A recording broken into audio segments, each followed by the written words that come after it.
Before I show you the rig, the bass rig here, I wanted to just say that for those of you who haven't gone through high school and such playing in bands, figuring out your sound is kind of a nightmare. I think more so for bass players because you're dealing with the resonance of the room, the resonance of the stage, all these resonances, and bass is all about vibration. So the bass itself, it's a modulus that might be my third modulus.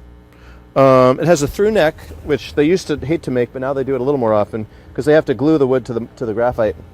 But the graphite makes it so it's very even across the fingerboard, and it doesn't change with weather as much. But this is pretty simple. Volume, treble, bass, and then the mid-range you can sweep the frequency. But I leave these flat because I don't know how I'm affecting the front of house, and I'd rather just do my own tone setting for back here. But this one, which pans between the pickups, is an interesting one. It's kind of the trickiest one to figure out because it sounds so different. So for example, if I were to go all the way to this pickup and use my fingers, which I don't do that often anymore, it's like a Jaco Pastorius sound, which I would never use that sound. It's very much not me. Plays a lot of 16th notes, and he's an incredible bass player, and a lot of people have the Jaco sound. I'm opposite. I like to go toward the front pickup for a rounder sound. Sounds similar to my normal sound until you hear the front pickup one, but put it right in the middle. Okay. I call that the chewing gum sound because it sounds to me like the bass is chewing gum, changing, that kind of changing mouth shape is a different envelope for every note. And I like that because I thought it was even. Bet slap people use that a lot because it's less cutting for the slap sounds. It's hard to get a good sound with picking and slapping, and I don't use the fingers too much. The less you do, the better, I think. So I took the fingers out of the equation, even though there's still some grooves I can do better with my fingers. And I slap by putting the pick and holding it here, and then kind of flicking it back in. And usually a really good sound will work for both. So I'm going to sort of demonstrate what I've got here in two categories. The rig part, meaning the amps and the speakers, and then the processing, which is all the effects pedals.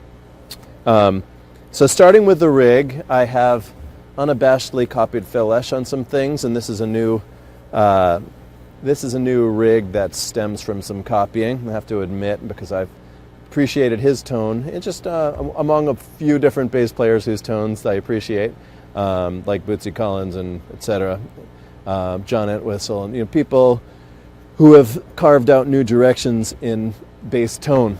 The new rig is software controlled. So there's 4 speakers. Every speaker there has a different EQ curve, and then they're all put together, and someone with a microphone is putting noise through and seeing what the response is as they combine.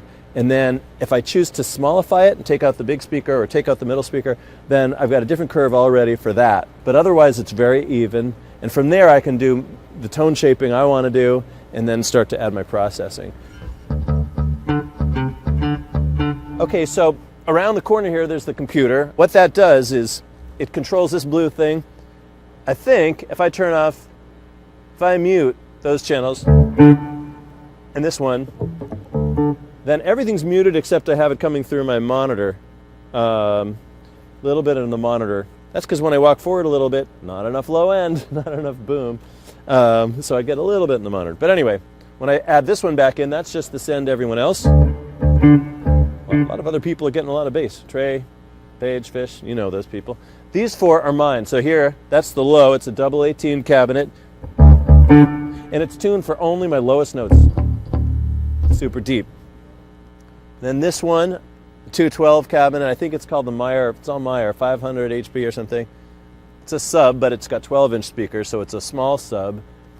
This one is just like this, except it's been retuned to go up to 500 hertz. What that means is every note of the bass will get its fundamental tone coming out of this one. Whereas this one, it's going to drop off in the middle of the bass because this is only for lower frequencies. And then on top, the tweeter thing, it actually goes down pretty low. So that's the last one. Actually, just for fun, let's try this. I'm going to mute everything else except the top one. So it's pretty even sounding, but it doesn't have the low end. Okay, so I'll put everything back on. As you go more vertically like that, I feel bad about blocking the view of people behind, but when you go more vertically, you get what's called a line array, which means that it's going to throw forward more and to the side less. And that's good so that people don't get blasted. Trey's going to get more bass than me, because off to the side, you don't get the clarity and you do get the boom. That's the basic concept with the rig. This Eden thing here is being used as a preamp, but I'm not using any of the EQ here. No enhance knob, which I used to have on full. No EQ, no nothing, because I'm trying to do it all in the software. That way, if I'm at a venue and it sounds really good, next time I return, I can start from that curve and then beat the system. This bugger here is 10 banks of EQ. These buttons mean that I'm not using any of them, but in an emergency, I don't want to deal with a darn software, so I can just go turn on this button and 70 hertz I can take down really quickly. So I have some places to go in an emergency. And really, I try not to do much during the show. I try to get used to it and maybe adjust the volume a little, which is this knob here. This goes through 2 tubes before it gets to the EQ and the rest of the system as controlled with the software. So anyway, that is the main muscle of the rig. I don't know how many thousand watts of power come in this relatively small speaker system. By the way, I'm trying to smallify this bugger here, and if they made one of these that were really deep, it could get the lowest notes. This is really here for my lowest 3 notes. Anyway, I'm just going to say one other thing about this deal, or before I go on to talking about all the effects.